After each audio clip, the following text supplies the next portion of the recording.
Sia salam Nusantara dari Sabang sampai Merauke, dari Miangas sampai Pulau Rote. Mantala iman kita, mantala kasih kita, mantala pengharapan kita. Tentunya dalam Yesus Kristus menjadi Tuhan dan Juru Selamat kita dan Juru Selamat dunia. Jangan katakan bahwa Yesus bukan Tuhan. Jangan katakan pula bahwa Yesus bukan Juru Selamat. Dia adalah Tuhan, Dia adalah Juru Selamat. Kalau engkau percaya, engkau akan diselamatkan. Engkau tidak percaya, engkau akan dihukum. Yohanes 3 ayat 36. Dan juga Yesus sudah berkata dalam Yohanes 14 ayat yang ke-6, akulah jalan dan kebenaran dan hidup, tiada seorang sampai kepada Allah kalau tidak melalui aku, Yesus.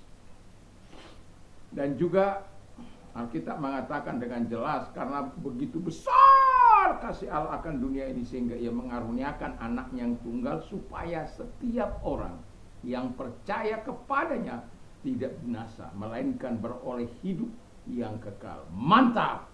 Dalam Yesus ada kehidupan yang kekal. Dan juga Roma 10 ayat 9-10, dengan hati percaya engkau dibenarkan, dengan mulut mengaku engkau diselamatkan. Puji nama Tuhan. Doa dan harapan saya, kekuatan Tuhan, kekuatan firman, kekuatan Roh Kudus, kekuatan doa, kekuatan iman menyertai kita di pagi ini, sehingga pagi ini sampai nanti sore di alam aktivitas kita, taatan kepada Tuhan, takut akan Tuhan menjadi bagian yang tidak terlepas dari hidup kita. Kiranya Tuhan Yesus memberkati kita. Sebelum kita mendengarkan firman Allah, kita berdoa terlebih dahulu. Terima kasih Tuhan, biarlah kami terus menikmati segala kebaikan Tuhan, kemurahan Tuhan dan pertolongan Tuhan di dalam nama Yesus. Haleluya. Amin.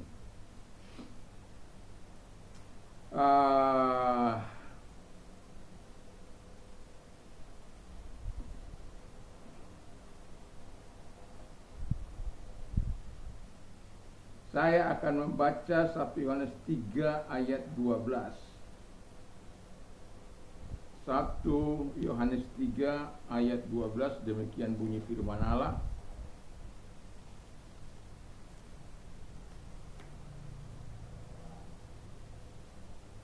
Bukan seperti Kain yang berasal dari si jahat dan yang membunuh adiknya. Dan apakah sebabnya ia membunuhnya? Sebab segala perbuatannya jahat dan perbuatan adiknya itu benar. Puji nama Tuhan. 3 pertanyaan yang perlu Anda jawab.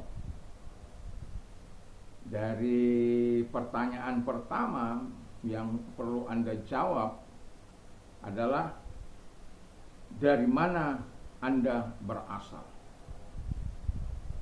Jadi Alkitab mengatakan ada yang berasal dari si jahat seperti si Kain tadi, berasal dari si jahat karena perbuatan-perbuatannya jahat, sampai akhirnya adiknya sendiri yang harusnya dilindungi, dijagai, malah dibunuh. Dan orang-orang yang berasal dari si jahat, dia tidak bisa melihat orang tua kah, anak kah, ibu kah, adik kah, karena demi kepentingannya dia rela membunuh. Kita sudah banyak tahu bagaimana seseorang rela membunuh satu keluarganya hanya untuk warisan. Itu sesuatu yang sangat mengerikan. Padahal dipelihara, ditimang-timang selama beberapa tahun dan dididik, dibesarkan dengan penuh tanggung jawab, lalu kemudian setelah dewasa semua keluarganya dihabisi. Apa ini tidak gila?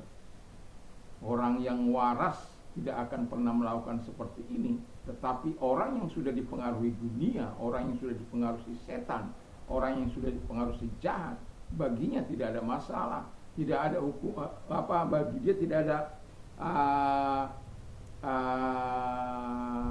ikatan sebagai ayah atau ibu atau adik dan lain sebagainya. Bagi dia yang terpenting adalah harta keluarga, tidak ada dalam hitungannya.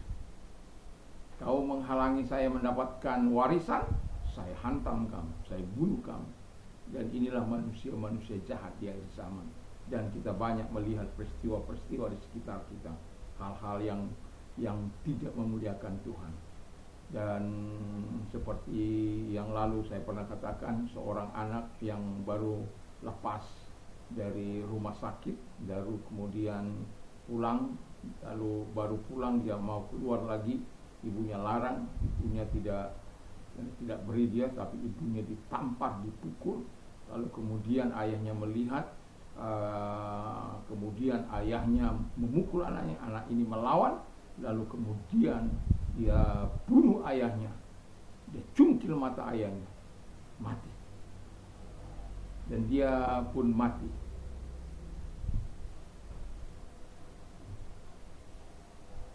Tapi tragisnya, kalau si ayah banyak melihat, kalau ini tidak ada yang berani memberikan yang terbaik bagi dia. Karena apa? Sangat durhaka. Dan itulah sebabnya sebagai orang yang percaya kita harus tahu menjawab pertanyaan ini, dari mana Anda berasal. Kalau kita berasal dari Allah, karena Alkitab katakan orang yang berasal dari Allah itu hidup dalam kebenaran, tidak melakukan yang jahat tapi melakukan yang baik. Dan kalau kita terjerumus kepada kejahatan, Alkitab katakan ketika kita menyesali segala dosa dan pelanggaran kita, kita akan dipulihkan. Dan Alkitab juga mengatakan kita berasal dari kebenaran, kita berasal dari surga. Ada Yohanes 3 Yohanes 1 ayat 11, ya, itu kita hidup dari kebenaran, melakukan apa yang baik. Lalu kemudian 1 Yohanes 3 ayat 19, kita berasal dari surga. Artinya tempat kita memang, kalau Adam manusia pertama itu berasal dari debu dan tanah. Dan Alkitab mengatakan dalam 1 Korintus ya 15 ayat 47, Adam yang pertama itu berasal dari debu tanah, tapi Adam yang kedua itu berasal dari surga. Itu sebabnya ketika kita percaya, kita juga masuk warga negara surga. Nah, jadi pertanyaan ini perlu kita jawab. Karena apa? Kalau kita tidak tahu menjawab, ada banyak orang, kamu berasal dari mana, dia tidak tahu. Tanya aja itu suku Haja di Afrika sana, dia tidak tahu. Dia berasal dari mana, yang dia tahu hanya dari orang tuanya. Dan kemudian dia mati. Dan tujuannya apa? Berkeluarga, melakukan seks, berburu, itu saja. Tidak ada yang lain. Nah, oleh karena itu kita sebagai orang percaya harus tahu menjawab dari mana Anda berasal. Kita berasal, ya bukan memang kita secara manusia berasal dari debu tanah, akan kembali kepada debu tanah, tetapi secara spiritual kita berasal dari kebenaran, dari Bapa, dari sorga itu. Dan kita harus yakini itu. Kita bukan berasal dari si jahat dan dari si iblis. Ada banyak orang, pernahkah Anda melihat born from hell, lahir dari neraka, born for evil, wah ngeri-ngeri, lahir untuk si jahat. Ada saja orang-orang yang seperti itu. Tapi kita harus tahu bahwa kita diciptakan, dari mana kita berasal. Kita tahu bahwa kita berasal bukan dari dunia ini, tapi dari Bapa, dari kebenaran, dari surga. Yang kedua, pertanyaan kedua, untuk apa Anda diciptakan? Ya, untuk apa Anda diciptakan? Tentu setiap orang harus tahu dari untuk apa dia diciptakan. Karena kita kan orang yang segambar dan serupa dengan Bapa di surga itu, yang dengan yang menciptakan kita. Dan karena kita serupa dan segambar dengan dia, ya kita harus bertindak seperti dia. Tetapi secara manusia dikatakan kita melakukan apa yang dikatakan kita beranak cucu, bertambah banyak. Bisa nanti Anda baca dalam Kejadian 1 ayat 27-28. Penuhilah bumi, taklukkanlah itu, berkuasalah atas ikan-ikan, berkuasalah atas burung-burung, berkuasalah atas segala binatang yang merayap. Luar biasa. Jadi Allah menciptakan Anda ada tujuannya. Jadi Kita diciptakan bukan tanpa tujuan. Dan kemudian dari semua itu, Alkitab katakan dalam 1 Korintus 10 ayat 31, aku menjawab, jika engkau makan dan jika engkau minum, jika engkau melakukan segala sesuatu, lakukanlah bagi kemuliaan Allah. Jadi bukan kita hanya hidup, kita punya tujuan, kita punya rancangan yang telah diatur oleh Tuhan begitu rupa. Jadi memang kita beranak cucu, memang kita berkembang, memang kita katakan disuruh penuhi bumi, tapi tujuannya adalah untuk kemuliaan Tuhan, bukan untuk kemuliaan dirimu sendiri, tapi untuk kemuliaan Tuhan.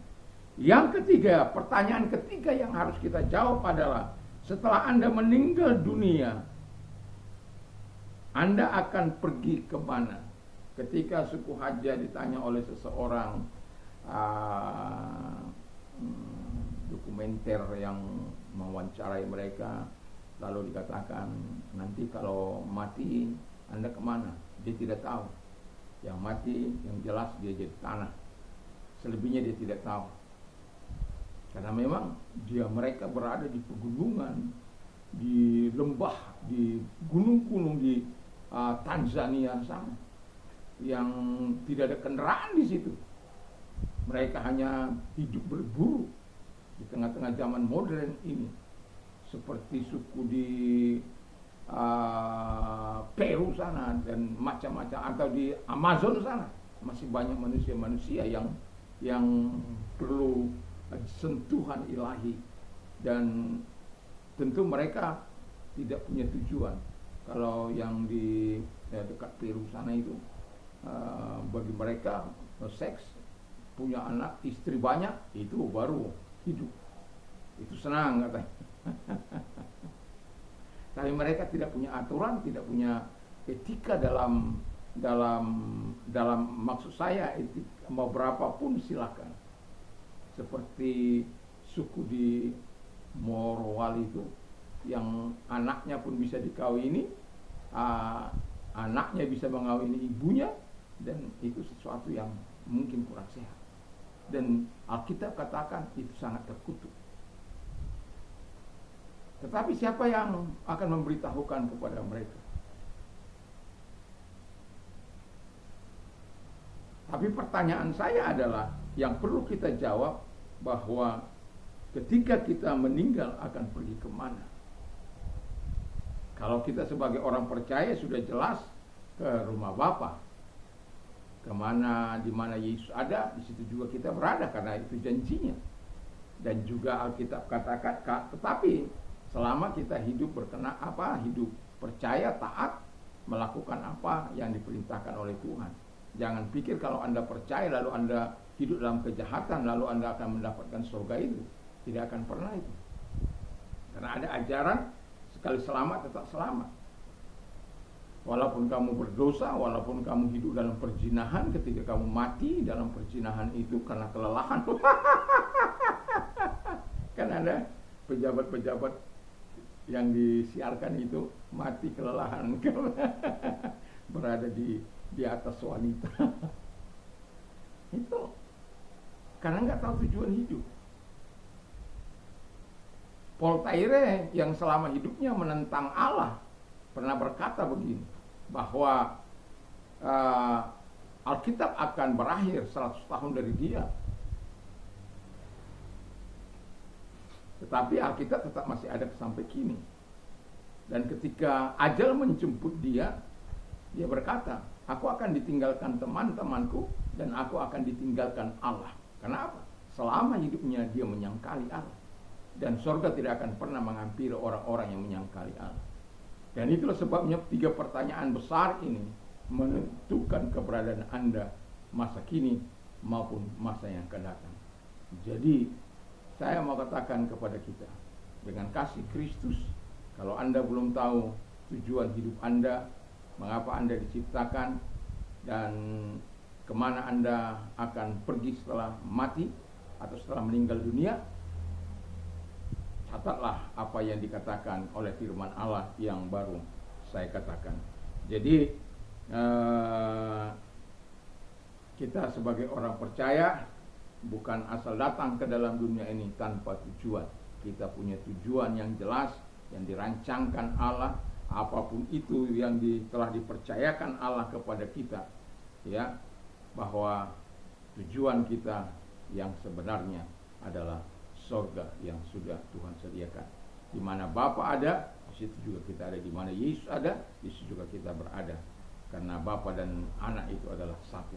Dan juga kita tahu bahwa ada persoalan-persoalan yang mungkin kita dengar dari orang-orang di luar sana, tapi jangan pedulikan itu. Pedulikan apa yang dikatakan oleh firman Allah, apa yang diperintahkan oleh Allah, itulah yang kita lakukan. Sehingga baik dari mana Anda berasal, Anda sudah tahu, dan untuk apa Anda diciptakan atau untuk apa Anda hidup, Anda sudah tahu. Ya, 1 Korintus 10:31, 1 Kejadian 1 ayat 7-8, dan juga 1 Korintus 10:31, dan kemudian setelah Anda meninggal dunia, Filipi 1:29 dan Yohanes 14 ayat 12. Jadi di situ kita akan mengerti bahwa sungguh Tuhan menyediakan yang terbaik bagi kita. Sebagai orang percaya, jawab pertanyaan ini dengan baik dan benar, dengan mempercayai Yesus sebagai Tuhan dan Juru Selamatmu, dan tetap hidup di dalam kebenaran firman, dan taat dan melakukan apa yang dikehendaki dan disenangi oleh Tuhan, dan menjauhkan segala apa yang tidak disukai oleh Tuhan. Mari kita tunduk kepala dan kita berdoa. Terima kasih Tuhan, biarlah kiranya Tuhan menolong kami untuk kami terus percaya kepada Tuhan, dan dengan baik menjawab pertanyaan-pertanyaan ini, sehingga kami tidak asal hidup dalam dunia ini, Bapa di surga, karena kami punya tujuan jelas, rancangan yang Tuhan buat kepada kami. Di dalam nama Yesus, kalau Anda sakit, apapun sakit penyakitmu, dalam nama Yesus, segala sakit penyakit yang mereka derita, kuperintah keluar, dan oleh bilu-bilu daripada Tuhan Yesus engkau sembuh, oleh kuasanya engkau sembuh, oleh jamahannya engkau sembuh.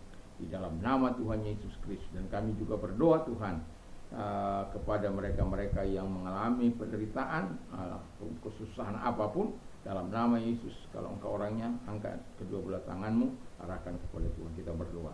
Tuhan, lihat tangan-tangan yang diangkat, tanda penyerahan diri kepada Tuhan. Engkau yang telah berjanji engkau memberikan way out, solusi bagi setiap persoalan kami, dan kami percaya engkau memberikan jawaban dalam hidup mereka sesuai dengan kebutuhan mereka. Terima kasih buat pertolonganmu, dalam nama Yesus kami bersyukur dan berdoa. Haleluya, amin. Selamat pagi, kiranya Tuhan Yesus memberkati kita.